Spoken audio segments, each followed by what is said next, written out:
Hey everyone, Chris here from IELTSadvantage.com. Hope that you're all doing well. And in today's lesson, we're going to look at the 7 things my Band 7 or above writing students have in common. So over the weekend, I was looking through all our reviews and testimonials, all our success stories, and I'll link below this video in the description. I'll link below to all of those success stories. There's a lot of them. There's hours and hours and hours and hours, so you don't have to watch them all. So what I thought it would be great to do was I watched them over the weekend and looked for any common things, any common themes, any common things that students said, and there were 7 of them that I picked out. So in today's lesson, we're going to look at the 7 things that all of my successful students, in terms of writing, what they did and how you can learn from them. So number 1, they failed at least once. So before they joined my course, before they joined me, nearly all of them failed the test at least once. So does this mean that it's good to fail? No. What it means is their attitude towards failure. So they didn't fail the test and then blame other people. They didn't fail the test and blame their teacher or the British Council or IDP or anything like that. What they did was they said, okay, I failed once, but that's not who I am. Many of you who fail the test believe that it's like a tattoo that can never be removed and that's your score. That's not true. You failed once, but like anything else in life, you can improve that. So they had this positive attitude that allowed them to go forward and get the score that they need. And it's not like IELTS, fail you on purpose or anything like that. It's just you weren't ready yet. And the key word there is yet. You have to have a growth mindset and be able to move on and get the score that they need. And they all did. They all had a great attitude. One of the things that we look at before we allow someone to join our course is attitude. And we talk a lot about mindset. We talk a lot about attitude in all the materials that we produce because we only want students who have this positive mindset because those are the only students who we can help. So it's really, really important.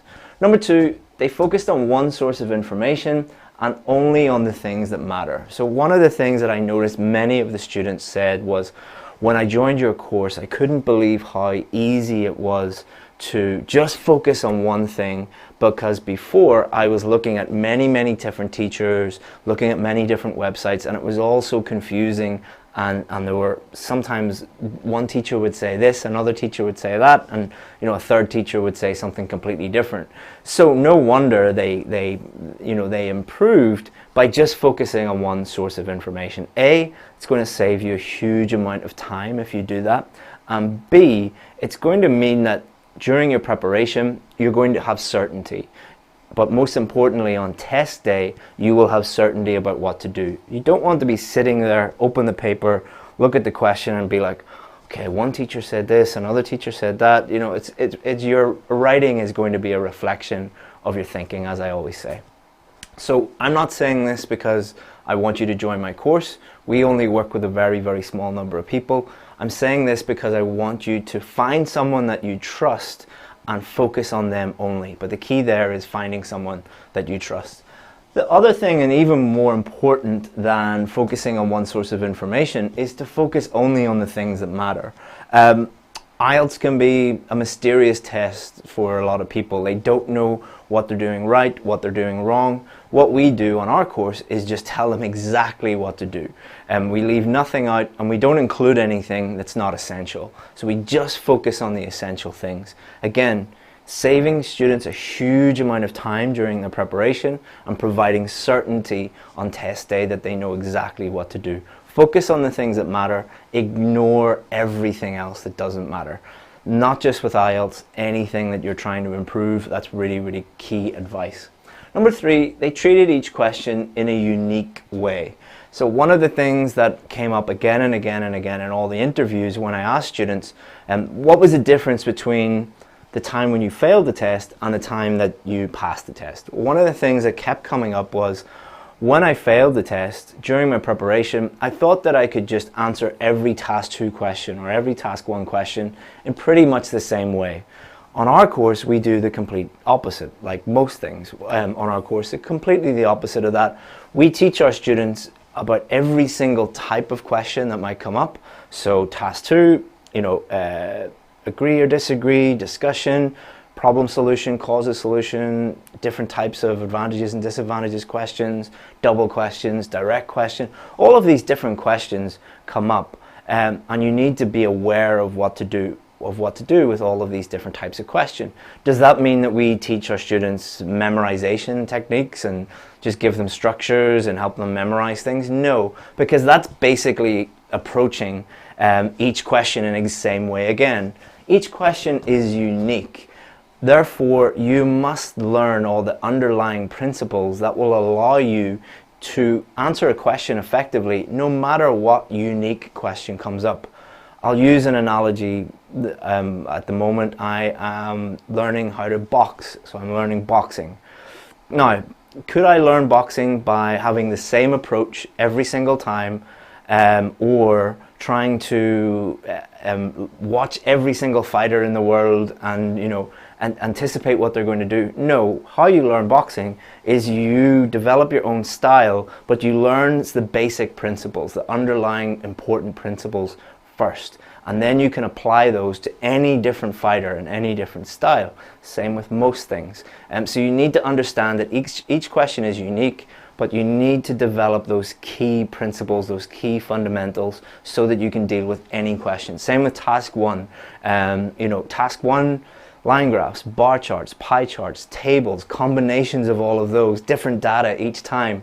If you're approaching those in the same way, you're going to fail. But if you learn how to analyze all of those and you learn the principles of how to answer those questions, then you're going to do much better. Number 4, about vocabulary. So, like everything else on our course, we do the complete opposite. So most students, they are learning vocabulary by learning lists or cramming on vocabulary or getting a vocabulary book that just focuses on vocabulary. We do completely the opposite of that. We encourage our students to make vocabulary improvement part of their daily routine. So that could be reading and listening to English every day for as little as 5 or 10 minutes. Obviously it's better if you listen to more than that or read more than that, but trying to improve your vocabulary constantly each day so that you learn how to use vocabulary. Learning lists does not teach you how to use vocabulary. It teaches you how to memorize vocabulary. You can't use memorization to do something that is a doing skill that you need to use. You need active vocabulary, not passive vocabulary. So we help our students improve that every single day, from when they start with us up until when they get the score that they need on test day. Number 5 is about vocabulary and grammar. Again, this was something that came up again and again and again with all our successful students. They said, my teacher told me that in order to get a high score, or this website told me, or this book told me that in order to get a high score, I needed to use as many different big words as possible, and as many different tenses and as many different grammar structures as possible. Again, we say the opposite. We say, let range look after itself. Don't worry about range at the moment. Just focus on accuracy, all right? What we encourage our students to do is find out what their common grammar problems are, their common vocabulary problems are, and fix those problems and try and write sentences that are error-free, that are accurate. Because, why is that? Because that's what the examiners are looking for. The examiners are not looking to see how many big words you used and tenses and structures incorrectly. They're looking to see how many sentences you produced that are error-free, no errors at all. So we help our students with grammar and vocabulary in that way, and we encourage our students to focus on accuracy. And that's one of the big mindset shifts that all of those successful students talked about.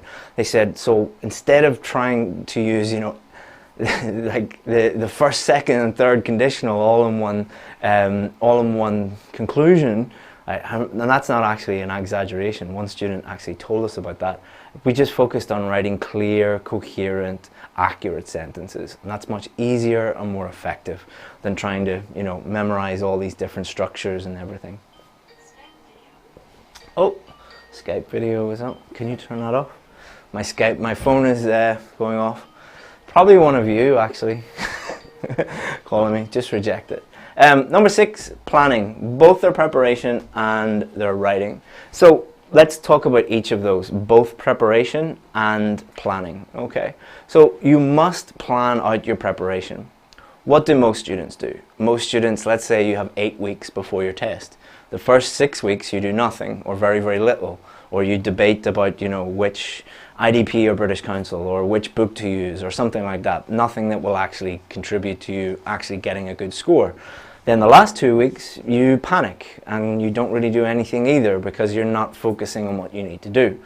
With our students, what we get them to do is we have like 4, 6, 8 and 12 week study plans. We get them to sit down with a piece of paper and a pen and a calendar and put in all of the tasks that they need to do between now and their test. And it's not a very advanced technique, but it is very, very, very effective. Just have your tasks that you need to do that day, do those tasks and tick them off. The next day, do the same thing. The next day, do the same thing. That's all you have to do. Prepare exactly what you have to do and do those things. So simple, but so effective. Same with during your writing. Planning was probably the most common thing that Band 7 or above success story students that we spoke to said. They said, we all planned. We didn't plan when we were failing. So when they kept failing, they were no plan and failing each time. Whenever they join our course, we make that an absolute essential part of writing. In fact, we break the writing process down into 3 stages. First stage is planning and thinking. Second stage is writing, and the third stage is checking. So if you cannot do all of those things in the required time limit, so task 2, that would be 40 minutes, task 1, 20 minutes, we don't encourage our students to book the test until they can do all of those things. And planning saves you so much time and allows you just to focus on writing, and you know exactly what you're doing. On our course we call it like having Google Maps for your writing. You know exactly where you're going, exactly what you're doing, because you planned everything out. The same with your preparation. You know exactly what you're doing, there's no stress, there's no panic, you know exactly where you're going, what you're doing. Number 7 is, last but not least, it's the most important thing. They actually took action. So they didn't talk about it, they didn't complain about it, they didn't watch lots of YouTube videos, they didn't watch lots of Facebook videos on IELTS, they actually did something. So they focused on one source of information, they actually did that. They focused on what mattered, they actually did that. They learned how to write each question, they learned the underlying principles, they made vocabulary part of their daily routine, they focused on accuracy, they focused on improving their grammar, planning, and they planned out everything, and they planned out their writing. Just turn it off. And they took action on everything, and they searched for and they sought out feedback. Alright, they looked for feedback on their writing. Like whenever they send me their writing, I correct every grammar mistake, every vocabulary mistake. Underneath every paragraph we tell them, you know, this is right, this is wrong, change this, change that. Broke down all their grammar, or their grammar scores, their vocabulary scores, coherence and cohesion, task achievement, every band score, and exactly why they got those with reference to their essay. So not only did they read all of that, they took action on all of the things that we suggested. So if we say, for example, you know, nearly every sentence had a mistake in it, a punctuation mistake or an article mistake, guess what they did? They went and actually improved their articles and punctuation. If they had a problem writing introductions, they actually focused on that. Problem with vocabulary, they focused on that and they tried to improve that. That's the only way to do it. There are no tricks or hacks or shortcuts. There's just finding out your weaknesses and turning those weaknesses into strengths. So that's pretty much it. Those are the 7 things. I'll let you have a look at them again in case you need to take a screenshot or anything of that. And if the person who is calling me constantly on Skype, please stop. Right? So let me answer some of your questions. Sir, could we use you in an academic essay? See number 2, focus on what actually matters. Imagine writing an essay and you've demonstrated that you've understood the question. Your ideas are great, you've developed those ideas fully, the grammar is great, the vocabulary is great, everything's structured nicely, and the examiner said, oh, look, you, they've used the word you. Do you think that matters? Not really. Like, focus on the things that matter. And if you have a teacher who spends a lot of time telling you that that's a problem, find another teacher.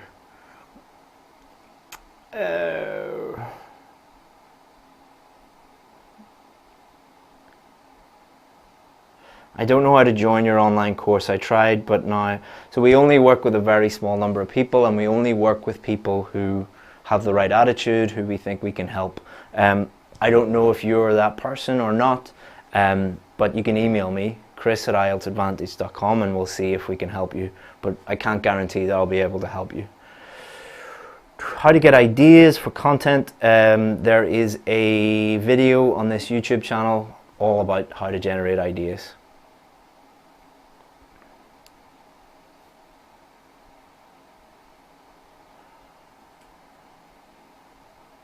Wow, great. Hello sir, I'm from India. I do not know how I can thank you, as I have just used your materials and videos, and I got a band 8, 8.5 in listening, 8.5 in reading, 7 in speaking, 7 in writing. By the way, this is my first attempt.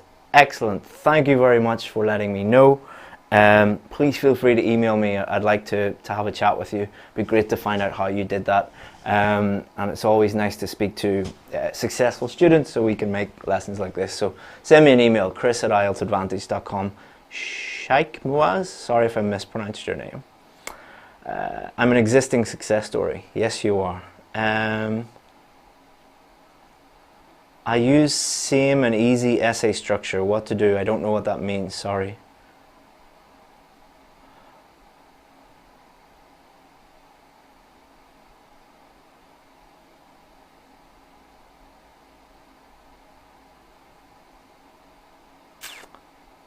It's very difficult to find good questions on YouTube. On the Facebook page it's really easy. There's a lot of good quality questions. On YouTube, not so much.